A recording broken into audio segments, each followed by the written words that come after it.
নমস্কার বন্ধু, আজ আমি বিটের একটি রেসিপি নিয়ে চলে এসেছি। এর জন্য আমি এখানে নিয়েছি বিটগুলোকে আমি ভালোভাবে ছাড়িয়ে ধুয়ে নিয়েছি। এবার এরকম একটা গ্রেটারের সাহায্যে বিটগুলোকে আমি গ্রেট করে নেব। সব কটা বিট আমার গ্রেট করা হয়ে গেছে। আর একটা বড় সাইজের পেঁয়াজ কুচি করে নিয়েছি। গ্যাসে কড়াই বসিয়ে দিয়েছি, কড়াই গরম হয়ে গেছে, তাতে দিয়ে দিলাম সর্ষের তেল। আর ফোড়নের জন্য দেব আমি শুকনো লঙ্কা আর কালো জিরে। এতে অ্যাড করে দিলাম কুচনো পেঁয়াজগুলো। পেঁয়াজটাকে হালকা লাল করে ভেজে নেব। এবার এর সঙ্গে আমি অ্যাড করে দেব গ্রেট করা বিটগুলো।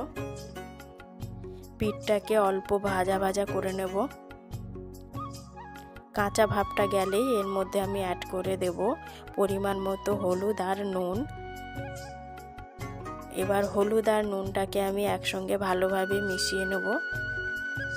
এবার আমি ঢাকা দিয়ে দেব। ফিরে আসলাম কিছুক্ষণ পর। বেশ মোটামুটি রান্নাটা আমার হয়ে এসেছে। বিটগুলো গলে গেছে। এটা হতে বেশিক্ষণ টাইম লাগে না। এর সঙ্গে আমি অ্যাড করে দিলাম একটা কাঁচা লঙ্কা। তেল ছেড়ে এসেছে। এর সঙ্গে অ্যাড করে দিলাম আমি পরিমাণ মতো চিনি। আপনারা যদি মিষ্টি পছন্দ না করেন তাহলে অ্যাভয়েড করবেন। ব্যাস, চিনিটাকে মিশিয়ে নিয়ে নামিয়ে নিলে রেডি হয়ে যাবে বিট ভাজা। রেডি হয়ে গেছে বিট ভাজা।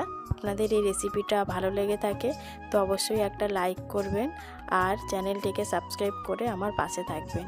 সম্পূর্ণ ভিডিওটি দেখার জন্য ধন্যবাদ।